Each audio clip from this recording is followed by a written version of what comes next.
ٹھیک ہے، فلسطین کا ایشو اس وقت بہت ہی خطرناک ہو چکا ہے۔ اسرائیل مسلسل وارننگ کر رہا ہے کہ اب غزہ پہ وہ اٹیک کرنے والا ہے۔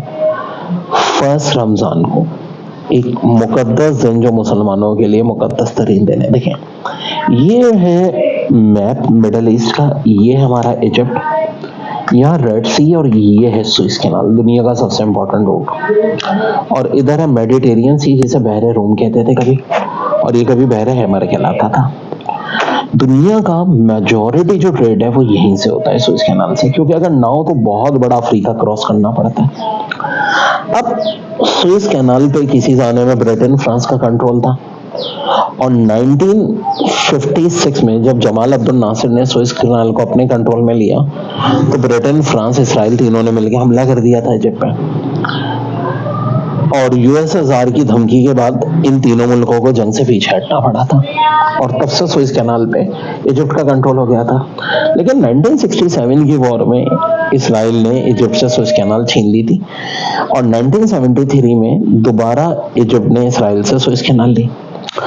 سوئس کینال تو یہ رہی، یہ جو سمندر ہے یہاں اندر کو جا رہا ہے، یہ کہلاتا ہے گلف آف عقابہ، گلف آف عقابہ۔ دیکھیں ایکچولی اس بات کو کلیئر کر لیں کہ یہ سوئس کینال آج بھی ایجپٹ کے پاس ہے، تھی بھی ایجپٹ کی، اور یہ جو منصوبہ تھا نا ہزاروں سال پرانا تھا۔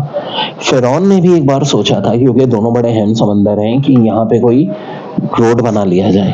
یہی بات نیپولین بوناپارٹ نے بھی سوچی تھی، لیکن عمل کس نے کیا؟ انگریز اور فرانسیسی کمپنیوں نے۔ تو اب اسرائیل کے پاس جو ہے، دیکھو اسرائیل یہ رہا، ٹھیک ہے، یہ ہے اسرائیل۔ اب اسرائیل کے پاس ایک تو یہ سمندر ہے بحر روم، جسے آج میڈیٹیرین سی کہتے ہیں۔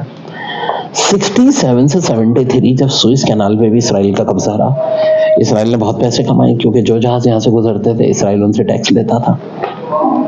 اب اسرائیل چاہ کیا رہا ہے؟ دیکھو یہ ذرا دھیان سے دیکھو، یہ سمندر اندر کو آ رہا ہے نا، ایسی چیز کو گلف کہتے ہیں۔ یہ چاہ رہا ہے غزہ پہ، دیکھو غزہ کیوں ختم کرنا چاہ رہا ہے اسرائیل کے اندر، یہاں یہ جو پتلی سی پٹی ہے نا، یہ غزہ ہے۔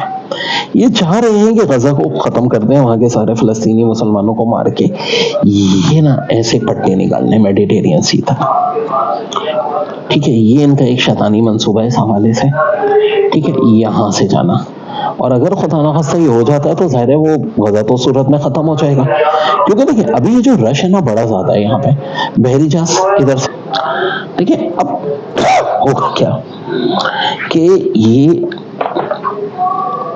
جب سوئس کینال سے جہاز گزرتے ہیں نا، تو دیکھیں پہلے ایک جہازوں کی لائن لگی ہوتی ہے، وہ جہاز یہاں سے چلے جاتے ہیں، جب یہ سارے چلے جاتے ہیں تو ادھر آنے والوں کی باری آتی ہے۔ اسرائیل یہ چاہ رہا ہے کہ بھئی یہ ٹوٹلی طور پہ غزہ ختم کر کے گلف آف عقابہ بنا دیں، اور پھر ایجپٹ سے معاہدہ کر لے کہ بھئی جہاز جائیں تمہاری طرف سے، آئیں واپس ہماری طرف سے، اس طرح یہ روڈ بن جائے۔ لیکن بھئی بجائے اس کے کہ یہ اپنی زمین، وہ بھی جو کہ ان کے پاس چھینی ہوئی ہے، وہ یوز کرنے کے، یہ بیچارے فلسطینیوں کو ختم کر رہے ہیں حماس کو، اور یہ بہت خطرناک ابھی تو جو معاملات چل رہے ہیں۔ 1 رمضان کی انہوں نے وارننگ دے دی ہے، اور افسوس یہ ہے کہ مسلم ورلڈ کی طرف سے ابھی تک کوئی ری ایکشن نہیں آیا ان کی اس وارننگ کا۔ تو یہ ہے جو یہ پلان بنا رہے ہیں اس وقت جو موجودہ صورتحال ہے۔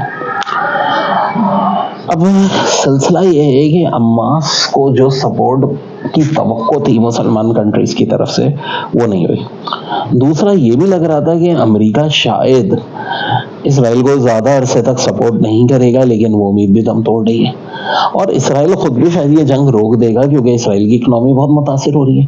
اسرائیل کی ریگولر آرمی تو بہت کم ہے، وہاں کا ہر شہری جو ہوتا ہے اس کے لیے فوجی ٹریننگ لازمی ہے، وہ ان دنوں فوجی بنے ہوئے ہیں۔ اب فوجی بنے ہوئے ان میں بہت سارے ڈاکٹر بھی ہیں، انجینئر بھی ہیں، انڈسٹری میں کام کرنے والے ہیں، تو سارا کام تو رکا ہوا ہے۔ ٹھیک ہے کہ اسرائیل کی اکنامی بہت اسٹرانگ ہے، لیکن متاثر بہت بری طرح ہو رہی ہے، لیکن اس کے باوجود ابھی تک نہ کوئی جنگ بندی کے آثار نہیں دکھ رہے۔